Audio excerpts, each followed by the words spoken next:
पानीपत में एक बार फिर से एक बाल विवाह का मामला सामने आया है, लेकिन हर बार की तरह इस बार भी प्रोटेक्शन अधिकारी रजनी गुप्ता अपनी टीम के साथ मौके पर पहुंच गईं और शादी को रुकवा दिया गया। हालांकि इस मामले में जो जानकारी सामने आई है उसके मुताबिक लड़की की उम्र अभी सिर्फ 15 साल है, जबकि लड़के की उम्र अभी तक सही पता नहीं चल सकी है। इस मामले में प्रोटेक्शन अधिकारी रजनी गुप्ता ने जानकारी दी है कि आखिरकार कैसे उन्होंने ये शादी रुकवाई।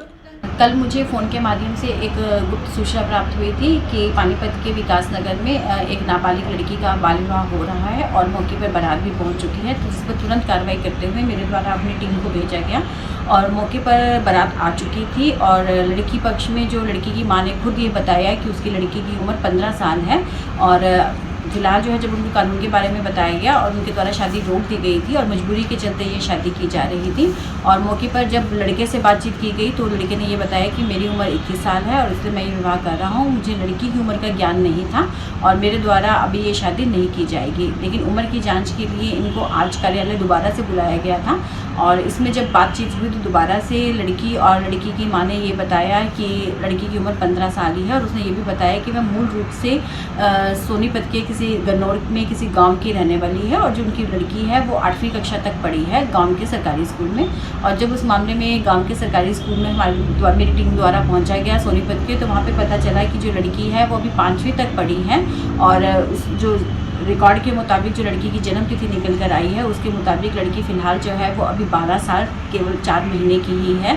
और जब लड़की की मां से कारण पूछा गया कि इतनी जल्दी शादी करने का क्या कारण है, तो लड़की की मां ने ये बताया है कि उसके पति का देहांत 8 साल पहले हो गया था और परिवार द्वारा जो है उसकी माँ को उसको जो है वो देवर के साथ बिठा दिया गया था। और क्योंकि जो देवर है वो शराब पीता है और हर समय नशे में रहता है और पैसे के लिए वो परिवार का प्लॉट भी बेच चुका है और कहीं ना कहीं माँ को ये लग रहा है कि उसकी नाबालिग लड़की को खतरा है, इसलिए जो है वो शादी का रीज़न बताया गया है। और उसको कानून का भी ज्ञान नहीं था कि उम्र का पता नहीं था कि 18 साल में करनी है, बस एक खतरे को जानते हुए वो जो है वो शादी कर रही थी। और ये शादी जो है वो पानीपत में माँ जो है वो अपने माता पिता के घर पर आके कर रही थी।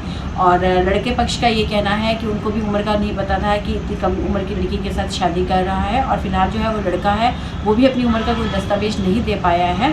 कल वो ये कह रहा था कि मैं 21 साल का हूँ, आज वो ये कह रहा है कि मैं 20 साल का भी हो सकता हूँ। फिलहाल जो है वो लड़का पक्ष द्वारा समय लिया जा रहा है और लड़की को जो है उम्र का दस्तावेज रिकॉर्ड पर आ चुका है और फिलहाल जो है इस शादी पर रोक लगाने संबंधी दोनों पक्षों द्वारा बयान दे दिए गए हैं। मामला पानीपत के विकास नगर का है, जहां पर ये शादी होने ही जा रही थी। बारात भी आ चुकी थी, लेकिन उससे पहले ही शादी को रुकवा दिया गया। प्रोटेक्शन अधिकारी रजनी गुप्ता ने बताया कि पूछताछ में लड़की की मां ने ये खुलासा किया कि उसके पति की 8 साल पहले मौत हो चुकी है और उसके 3 बच्चे हैं। परिवार वालों ने उसके देवर के साथ उसकी दूसरी शादी कर दी थी, लेकिन दूसरा पति शराबी किस्म का है। उसने शराब की लत पूरी करने के लिए प्लाट तक बेच दिया था। बेटी जवान हो रही थी तो वो दूसरे पति से उसको असुरक्षित महसूस कर रही थी, इसलिए लड़की की नानी के बताए रिश्ते को उसने मंजूर कर लिया और उसकी छोटी उम्र में ही शादी कर रही थी। रजनी गुप्ता ने जानकारी देते हुए ये भी बताया कि 9 फरवरी के दोपहर को उन्हें गुप्त सूचना मिली थी। सूचना के आधार पर टीम मौके पर पहुंची, तब बारात मौके पर पहुंच चुकी थी। लड़की की मां से जब पूछा गया तो लड़की की मां ने बताया कि वो मूल रूप से सोनीपत के गांव गन्नौर की रहने वाली है और वो 3 बच्चों की मां है। सबसे बड़ी बेटी की उम्र 15 साल है, जिसकी शादी करनी थी। वहीं लड़की की मां ने यह भी बताया कि उसे कानून का ज्ञान नहीं था, इसलिए वो उसकी बेटी की शादी छोटी उम्र में ही कर रही थी। हालांकि फिलहाल के लिए इस शादी पर रोक लगा दी गई है। हालांकि लड़के ने अभी तक अपनी उम्र का प्रूफ अभी तक पेश नहीं किया है। फिलहाल शादी पर रोक लगा दी गई है। तो आपसे फिलहाल आप इस वीडियो को ज़्यादा से ज़्यादा शेयर जरूर करें। वॉइस ऑफ पानीपत के लिए ब्यूरो रिपोर्ट।